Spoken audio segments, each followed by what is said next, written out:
And indeed, it is that time again to break forth the rhythm and the rhyme as we talk about the fisticuffs once again. That's right. This is the Logan Summit Show.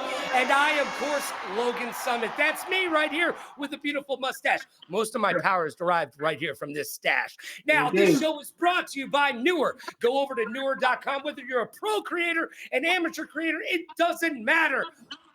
You're going to get a great deal on pro gear at amateur pricing. Go to newer.com, use code Logan, you'll save 20% and you'll thank me in the morning. Without further ado, let's get started with a man who's got a name that just doesn't roll off the tongue, but it is amazing. Let's make sure I get it right.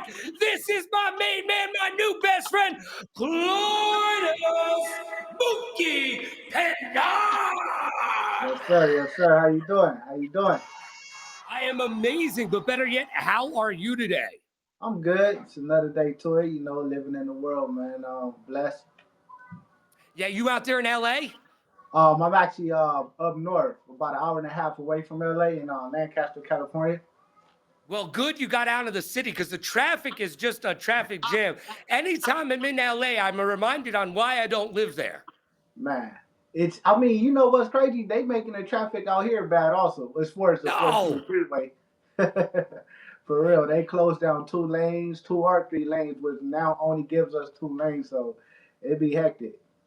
Yeah, I guess stay in your lane. You've only got two to choose from at this point. So those choices have dwindled just a touch. Now, my friend, you have been around the block. Yes, They sir. might even call you a journeyman at this point. You are Yeah, yeah. 38 years old, Yes, right? sir. That is Yes, sir. awesome. You are Yes, sir. 22, 24, and 2. That means Yes, that sir. you have had 48 fights. Wow, that is absolutely amazing. And what's crazy about your story and what I want to hear more about is you went from street fighting to being a pro fighter. Talk about growing up on the streets and how that changed your mentality and what was the catalyst to finally get you in the gym and train. Growing up in Los Angeles is definitely not for the weak. I'm pretty sure anyone would say that come from, I would say, the hood or poverty infested areas and things of that nature. And you know they would say it's no joke growing up. So you're gonna either be the prey or the predator. So every day, basically, I'll say from about 5 years on up, 5 years old on up, you're gonna be fighting. You're gonna have to prove yourself. Someone's always gonna test you. It's just like that. And just coming up, you know, growing up on the east side of Los Angeles, um, fighting that day, the same day. Actually, I had three fights, Wow. literally, and walked into the gym, and the coaches and everybody knew me in the gym and stuff. And they was like, "Hey, Mookie, get up out of here, man. Get your little bad butt up out of here." I'm like, "Nope. The only way I'll leave if y'all let me fight him." And at this time, the kid was the best in the state, and his name was Mikey. And we ended up being good friends after that. But more than anything, they was like, "Okay, cool." So they put the gloves on me and put the headgear and stuff on. I look real weird. So we got in there and I did my thing though. He dropped me, but I did my thing, and they was like, "What the heck?" And they was like, "Have you ever fought before?" I was like, "Nah, man, I just fight in the streets." And they was like, "What?" I was like, "All right, keep coming back." And at this time, I was around 8 years old. So from there it was just history. That's when I started boxing. I had my first fight 2 months later. My mom and Wow. a friend of hers paid for my license, and I had my first fight against a kid named Pee Wee from Huntington Park. I'll never forget that. And he actually already had a few fights over me. And everyone was looking at me, laughing and stuff. But man, when that bell rung, I went out there and gave it to him. For real. Now, what was it? What was it like going from street fighting to boxing? I mean, it's a different. It's the same warrior mentality, which I Yeah, know yeah, that you're a sure. firm believer in. Talk about that warrior mentality and what the difference is between street fighting and being a pro fighter. The difference is technique and skill. You know, the art part of boxing, where you have to really be able to know what you're doing in there. You have to set traps. You have to be basically an all around fighter. Even when you're in trouble, you got to know when to engage, when not to engage. You have to see shots coming. You have to pick shots. You have to pick guys off. It just comes with just knowing that you have to be a real professional in there. And the big difference is just the technique. And street fighting, there's no rules. Boxing, there's plenty of rules. Yes, So there is. that's mainly what it is. What's the cheapest shot you've ever seen on the street? Um, Man, I seen a lot of cheap shots on the street. I can't even say there's like a real like cheapest one. It's just that if you're in the street fight, anything goes. So, All right, you I got know, one for you. Tell me if you've seen this before. My favorite street fight. I used to run a nightclub, and these two dudes wanted to fight in the club, and I had the bouncers kick them out, and they took it to the streets. I got to give them yeah. credit, but this one dude took off his belt, wrapped the loose end around here, and started throwing the belt buckle like it was a whip at this other dude, and the whole crowd that was watching went, "Nah, nah, man, what are you doing? That you Oh, can't be that's doing that." crazy. You ever seen That's anything crazy. like that? You know what, man? I had a situation where I was fighting a cat, and I actually tried to knock him out with a brick. All right, Debo. Yo, your new nickname is not Mookie, or well, your middle name is Mookie, but now I'm just gonna Yeah, call I you tried to I Debo, tried to bro. get him. I tried to get him go.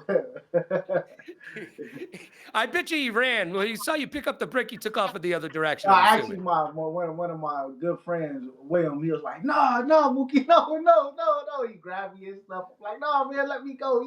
He got me started now, but yeah, I didn't get to hit him though. Did he Yeah. pull out the John Witherspoon on you? He's like, all you need is these, son.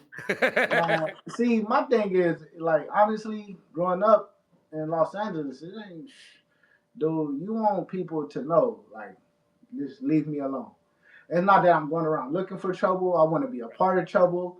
I'm not. Nah, that's definitely not what I want. But if it comes to me, then it's like I just don't want to continue to have to deal with this.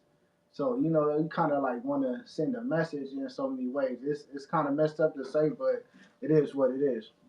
Hey, the streets are the streets are the streets. Now, speaking of hard times, man, my friend, with your 4 to 8 fights, recently you are in a hard fought battle right now. You are on an 8 loss streak. Yeah. Now, let's talk about what it takes as a 38-year-old to get back in the ring, motivate yourself day in and day out to train when you've been on the losing side of a lot of matches at this point. Well, What gets you up in the morning? I know that I didn't lose the fights. The politics of boxing. You're dealing with guys, you fighting them in their hometown, and basically all they have to do is just survive. And if the fight is, all they got to do is throw punches and just look busy and stuff of that Mhm. nature. But they don't really have to use anything. And first of all, I came up from 140 pounds all the way up to Yes. 168 and 175. Right. And I've been fighting a lot of these guys in their backyard, and majority of them I did beat, but I lost to. And it looks messed up because, man, you have to be there to know what I'm saying. I mean, from dropping guys Mhm. in 4 round fights and the fight's not even close and still losing to actually having guys knocked out on their feet in a state where there's no standing 8 count and they end up giving a guy a standing 8 count and then stopping the fight for an additional 15 minutes, literally. And that they didn't show it. The fight is up on YouTube, but they didn't show that part on the tape because they know like that's wrong. And even in Washington, man, I've been done wrong across the board. But what keeps me motivated is knowing that I can fight, knowing that I am beating these guys. And I'm the type of person where I don't let like fans and all that stuff get to me. I don't let the critics get to me. I take criticism as it is. Hey, it is what it is for sure, and I respect everybody's Mhm. opinion. But to say it like this, I just don't give a fuck because mainly people will always be there to try to break you and destroy you and make you feel like you're any less than anybody else. And the more you indulge in that type of atmosphere and then people control you and your aura and things of that nature, then you'll always be trying to fight for a position.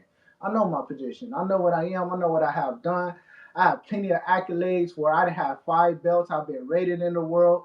I've been headlining Showtime cards. I've been in count with De La Hoya, Canelo, everybody.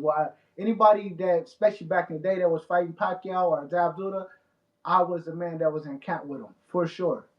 All You right. So know, who's been your favorite mentor in these camps? Who's been your favorite fighter to go into camp with? Shane Mosley. Yeah. Shane Sugar Mosley. Shane Mosley. All right. Shane Mosley was solid. You know, real professional all around, and definitely a good heart and gentleman. You know, and I'm always have respect for Shane Mosley for the way he treated not just myself, but me, Austin Trout, Gato Figueroa, and Joaquin Zamora. Shane Mosley is a real class act.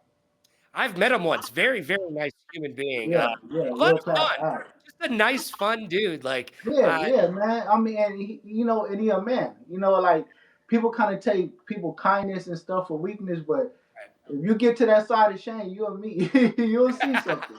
You know? yeah, he might be called Sugar, but Yeah, it's not it's anything ugly. nice, right? Yeah, sure.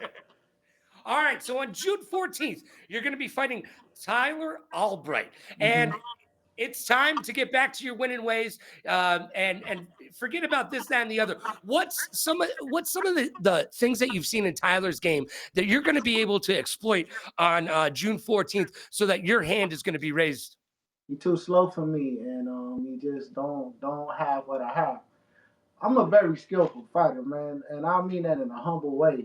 I mean, to be rated number 7 in the world and all that stuff, you know, that's in the world, and I was number 1 in the United States, and this is for years. So, and to have to go and count with these Hall of Famers and things of that nature, and stand on that, and they know who Cleotis Pendarvis is for sure. Yeah, There's not one guy that I have went to count with that don't remember me. I'm sure they send you Christmas cards, right? Uh huh. Exactly, exactly. Um, So you seem pretty confident. Have you seen anything from Tyler that you're a little bit worried about?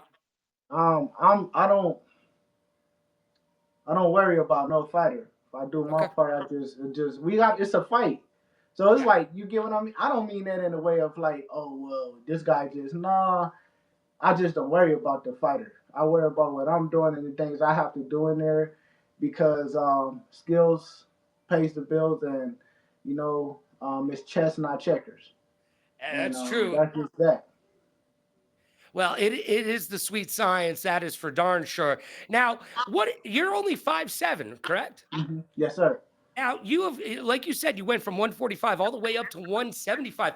What has that been like for your career and It's for it's you? it's been a journey. And like when I Yeah. first started fighting in the 60s, 68, 75, it was a little rough. You know, those guys, everyone's always a lot bigger, taller, Mhm. reach and stuff of that nature. So you have to adapt to that.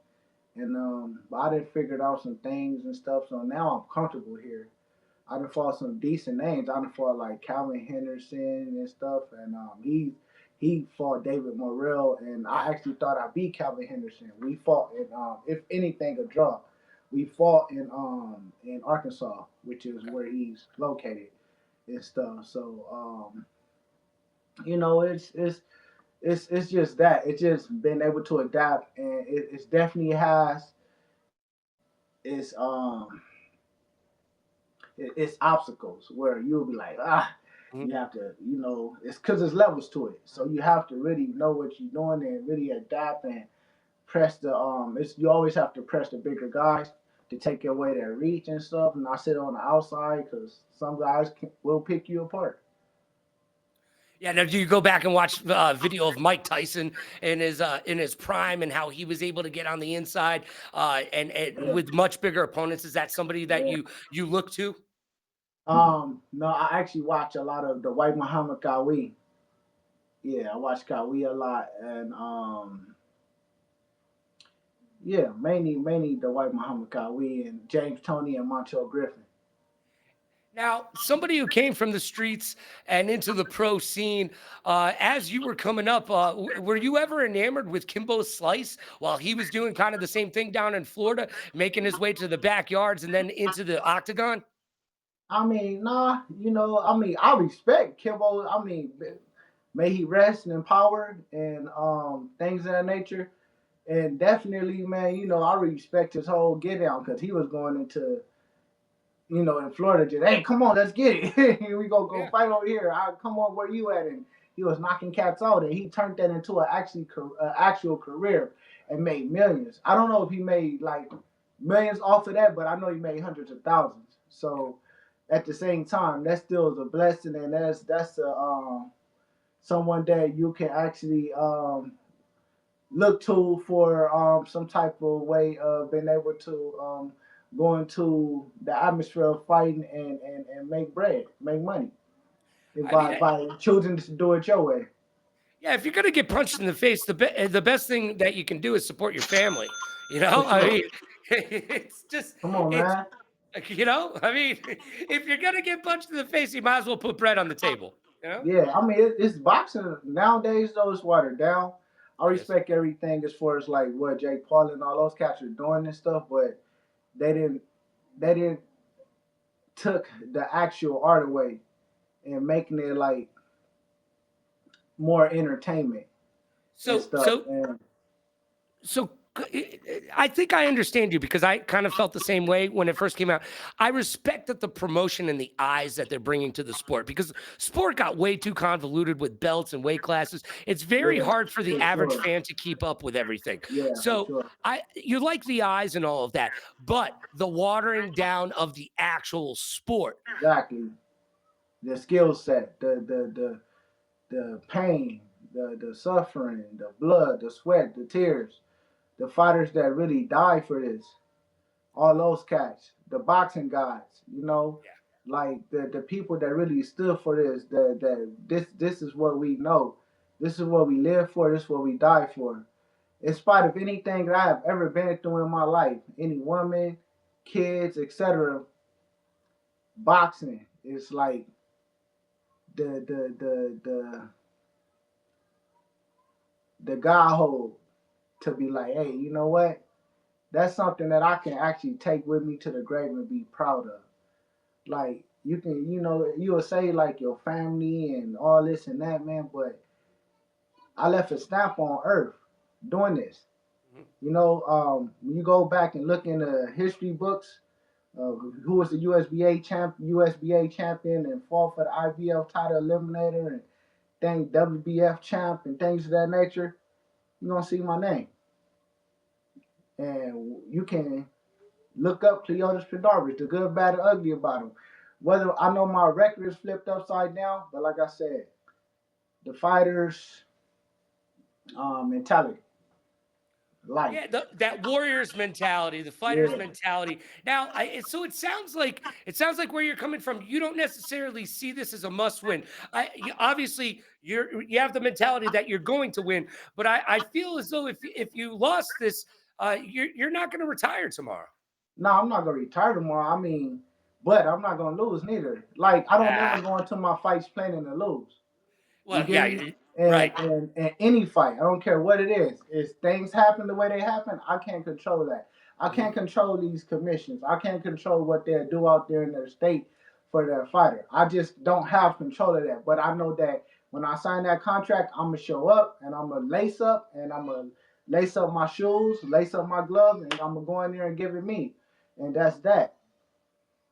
So how are you treating this training camp differently than you have in the past? Is there anything that you've been working on?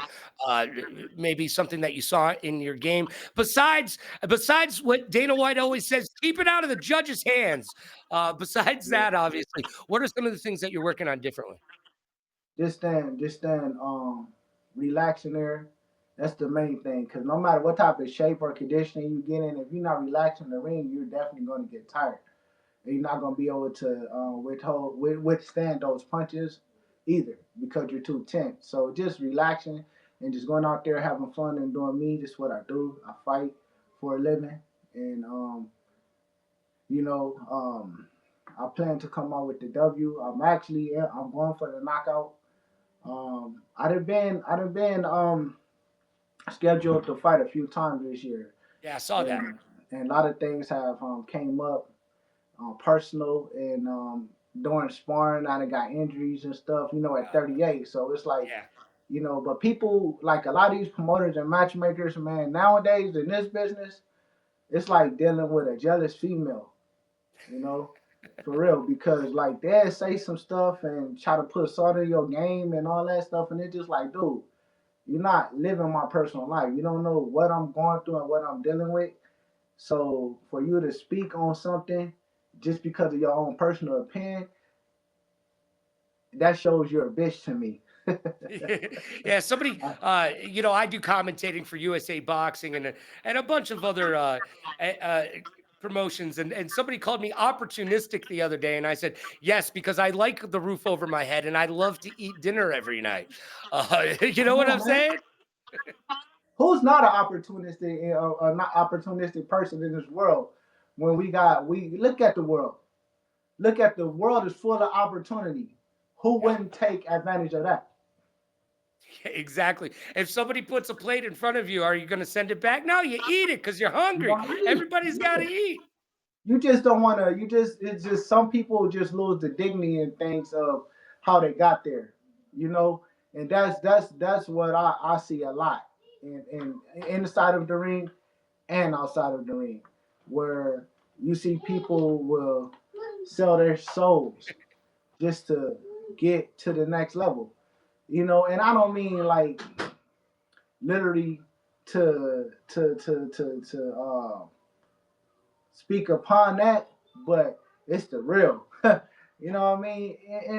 And if that's how a person want to get there, that's cool. That's on them for sure. But man, you lose a lot doing that, and you lose a lot of, and a lot of people don't know how some people that got to there. Some people have went through the trenches, and then some other people just did it by who knows, stepping on whoever they had to get there. But that's the in a way, that's the nature we live in this world, this country, in America. Shit, man. Like, come on now. On the elite is the elite for a reason. Yeah. And no matter what they do to have to stay at the elite level, that's what they're gonna do. And that's with anything across the globe. I can't disagree with you on that, my friend. You have well, hey, you're 38 years old and I'm 46. So as you get older, you become aware of certain things. Less Yeah, things bother you, more other things bother you more that didn't before. It's this yeah. weird. And then you get, you know what? You know how I knew I was becoming old is I left the house one day and I looked in the mirror and I thought, oh, I forgot to shave my ears today. That was one way. When EDM first came out, I was like, "Oh, this is video game music with beats behind it." Yeah. I mean, there's certain things as you Yeah, get it's a older. lot of things that let them know that we get no, for sure, definitely now. I mean, for real, dude. I'll be like, you know what? Well, that's not for me. But hey, if this is, I guess if they like it, I love it. Well, here's something that I've talked about with some of the older fighters. After about the age of 30, you get that old man strength. You get that strength where you can just box out anyone in the gym on your pickup Man, basketball game. Now, yeah, did you feel that, and how did it impact your career? And is that one of the reasons that you moved up in weight classes? that's definitely one of the reasons I moved up in weight classes because being able to know the ring, and knowing your opponents, knowing your fighters, learning from a lot of Hall of Fame fighters and greats over the years. So yeah, definitely 30 and up, man. A lot of people nowadays 30 and up is young. It's not the way it used to be. I mean, because you got so many supplements and things and holistic things that's going on, that's transpiring across the globe, where people we finding more out about health on a natural level and things that keep us young forever. And if you don't destroy your temple, then age ain't nothing but a number. All right, you know what? I love that because as I get older, I think to myself, Yeah, I'm using a lot more moisturizer than I used to these days. I'll tell you that much. Moisturize Yeah. early and often. All right, you're going to be fighting Tyler Albright on June 14th. And we're not done yet. We're not done quite yet. We've got another segment to go. But before we get to that segment, I want to give you some time. This is your time. You can talk about anything you want. You can thank your mom. You can thank promoters. You can thank sponsors. You can talk about video games, movies, your kids. I don't care what you talk about. This is your time. Basically, man, I just want to thank anyone that supports me on a real level and a pure level where they really support me and they mean it through goodness and because energy don't lie, so I've been through some things and I'm still stepping. So at the end of the day, like you do like you said, you mentioned earlier, as far as when you get older, you go through things and a lot of things don't bother you. So yeah, I just want to shout out everybody that really support me on the level and support any fighter and man in general that's trying. A lot of people forget about the trying man. They looking at everything that's transpiring across the world Mm. and not even understanding that a lot of that shit is an illusion anyway. And they forgetting about the real man antics and things that we have to endure to even stay relevant Mm-hmm. and Oh, in, it's in the trust me. in the public's eyes though, Yeah. and even relevant to our own. Mm-hmm. Nowadays they making it all about what you have. Mm-hmm. They not. It's not about being building an empire, a real family, and things of that nature. That's what I'm still about. I'm still about that. I'm still about love. I'm still about appreciation, and I'm still about family. And I'm just not trying to indulge in the way that this world is turning out. But you have to live in it. But you don't have to be. You don't have to claim that type of energy. I come from the old school. I'm an '80s baby, and I stand on that, and I'm gonna be that till I go. And majorly, I just any young man out there that's going through something, um, find an outlet somewhere where you can speak and be heard. It's a lot of people out there got a lot of things bottled up in their soul, and people is don't want to be an ear for them, and it's always the ones next to you that you really trying to reach out to, and hey man, but they use any other information that you give them against you. So like to get on a different topic, like I want to encourage the young men and women out there to continue to prevail through adversity because after every storm is sunshine, and that's a fact. You know what I mean? So I believe. coming from Hey, myself, I go always ahead, say if it wasn't for the rainy days, we could never truly appreciate the sunny ones. can never appreciate the sunny ones, and Right? we got to appreciate the rainy days also because that's what builds character.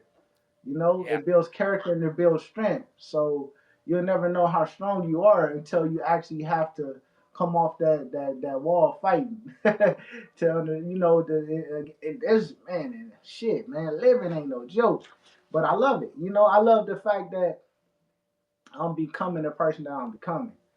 Because honestly, at 38, being from South Central Los Angeles, I lost a lot of people that I love, Mhm. including my mom, including my brother, including my dad.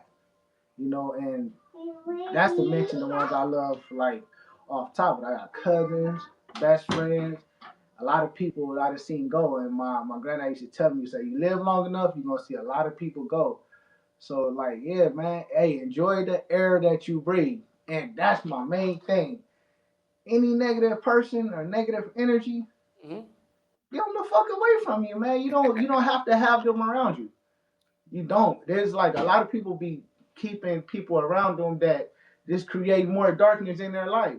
Mhm. Yeah, you got to be careful with that shit, man, because it attracts nothing but evilness. Yeah. Hey, you're not. You're definitely not wrong there. It. You got to have the right people around you. If you don't have the right support group, you're never going to be able to go anywhere because you can't just do it by yourself. It's Nah, you it's really nice can't. to Yeah, it's nice to think that you can, but in actuality, you need the right support system, and I'm glad Yeah. that that you keep that in the back of your mind. All right, well, let's get to it. It's time to play the game that all the kids are talking about on the playground. It's time for 5 questions. It's exactly what it sounds like, my man, and it is brought to you by Newhouse. If you're sitting in a gaming chair, you're doing your butt wrong. Go over to newhouse.com. Check out their awesome office decor, home decor. They've got seats that will make you smile. Trust me on this one. I know what I'm talking about. Newhouse.com. Use code Logan Radio Rocks to save you a little bit of that dough. Trust me, you're going to need it. All right, here we go. First question. May the 4th be with you was the other day. Old Star Wars or new Star Wars? Which do you prefer? Uh, I like them both. Oh, But okay, so do I. if I was a preferred one, I'll say the new, just because of everything that's it's all the new, how can I say it, like uh advanced technology, as Mm-hmm. far as like movies and things that comes with it. Rather than before, yeah, it was attractive at that time because we was at that time, but now, you just have it's just so much more better, the graphics and Yeah. everything. Yeah, I remember when Tomb Raider, the video game, first came out, and I was like, graphics are never going to get better than this. Oh my God. This is real. And they got 100 times better. I mean, now it's just night and day between that. Exactly, yeah. And do you like the new shows that have been coming out on Disney Plus? Do you like the new Star Wars TV shows? Um, I'm more so like the new Star Wars. Like I like Harry Potter a lot. I always Oh, watch. so do I. Yeah, I watch Harry Potter and stuff of that Are nature. you excited about the reboot that's going to be happening? I mean, always. Yeah. My daughter, the one got me hooked to it. My oldest daughter, that's 20. Okay. So like, I like watching. I'm a firm believer in magic anyway.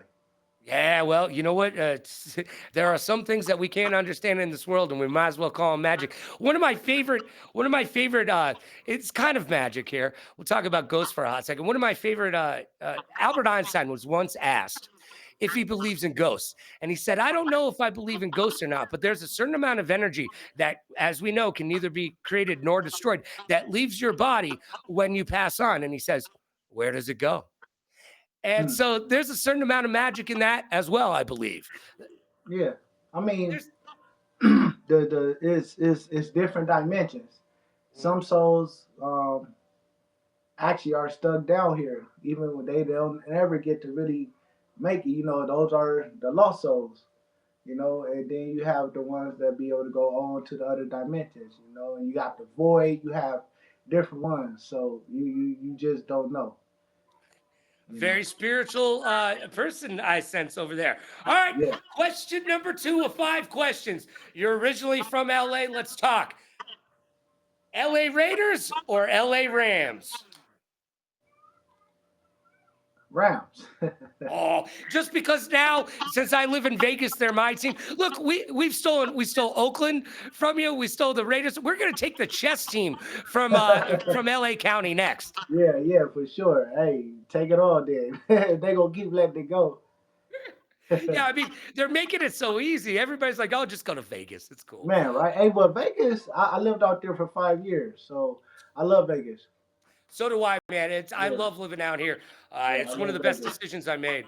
I love Vegas. It's real smooth out there. I mean, you got, but like it's cool, man. It's really relaxing. A lot of people, everybody have their own little get down or Yes. opinion about different places, but I like Vegas a lot. Yeah, my favorite thing about Vegas is everybody has a side gig. You're in an Uber or whatever, and he's on the phone trying to make deals for like patio Hey, for furniture or real, something. that's Like for sure. That's for sure. Oh, hey, to this day, I bet. yeah, right.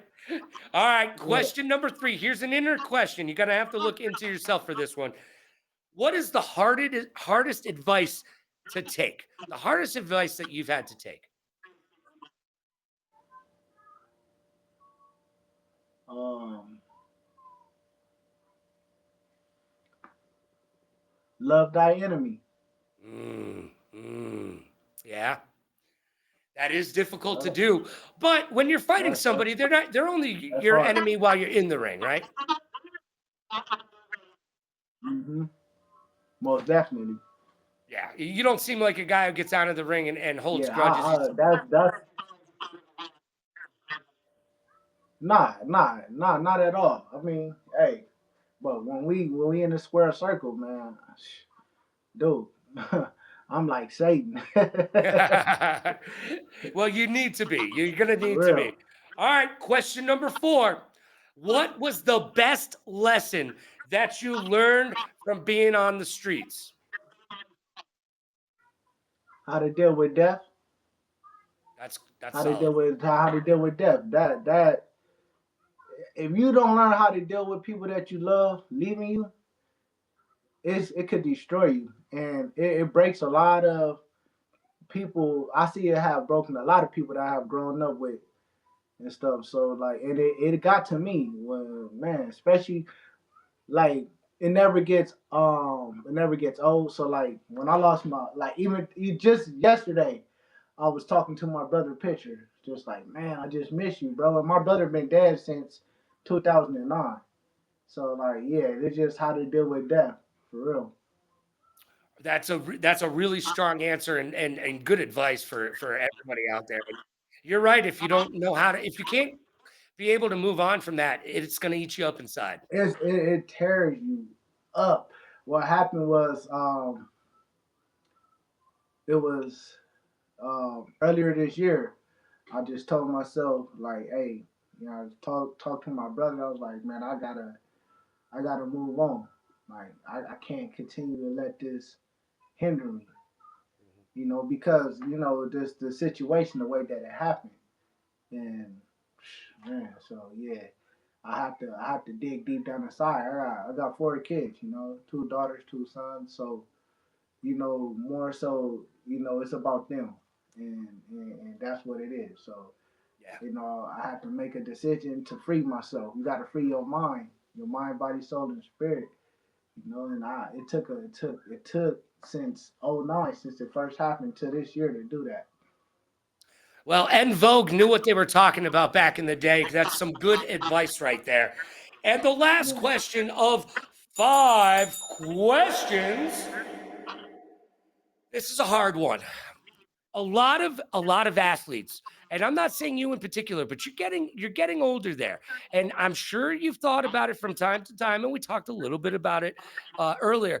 But a lot of athletes, Michael Jordan included in this, a lot of athletes don't know when it's time to step away. How will you know when it's your turn to become a coach or move on to the next part of your career? I know you're not ready yet, but how will you know when you're going to be ready for that? Yeah. Time would tell. That's when you'll know. Time would tell. You definitely would feel it in the ring. You'll feel it, and it'll just be that time. You don't want it to be a very unfortunate lesson. So that's my thing. Like you said, I've been on the losing streak, but dude, if I was getting my ass whooped like that, honestly, I would have been stopped. Right. You get me? So it's Yeah. like, because it's, come on, man. Like I still work. I have a job and stuff. I'm making money, so it's not like that. I'm doing this just for the money. Like, of course I won't make my money, but I'm making money outside of this too. So my thing is, I just love to fight. Like I said, Yeah. when all else failed me, man, I had boxing for real.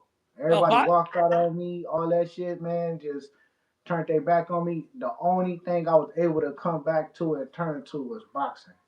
boxing keeps kids off of streets, and Man, keeping for real. kids off of streets keeps kids off of drugs, and drugs are bad. Kids don't do drugs. Not at all.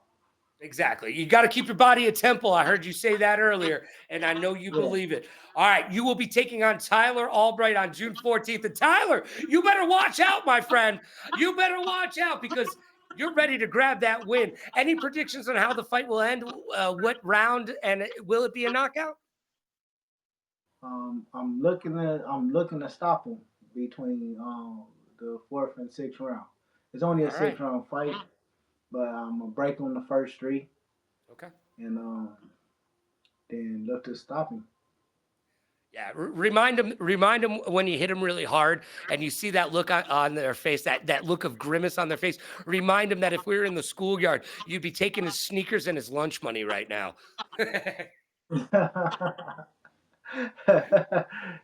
More so than lunch money. I don't like everybody's sneakers. Yeah, you got to keep them clean for yourself. You know what I'm saying? Exactly, right?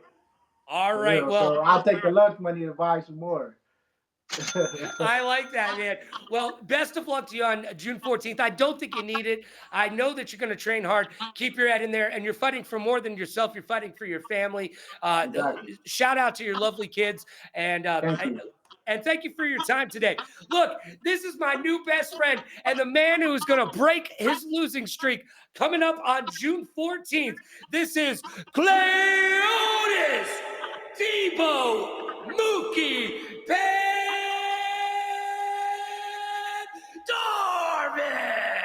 Yes, sir. All right, my friend. Thank you for All right, being boss. here. And thank you for being here as well. Thank you. Be good to yourself and be kind to others. Pay it forward, play it forward. Rock like a You party already star. know. Party like a rock star. Smile strong, laugh loud. And last but not least, please like, follow, and subscribe. We'll be back with another interview today. Oh, yeah, we're just getting ramped up. We've got tons of interviews all Okay. week long. And remember, everybody loves a good fight. We'll see you Yes, next sir. time. Blessed day. Hey, thank you for that.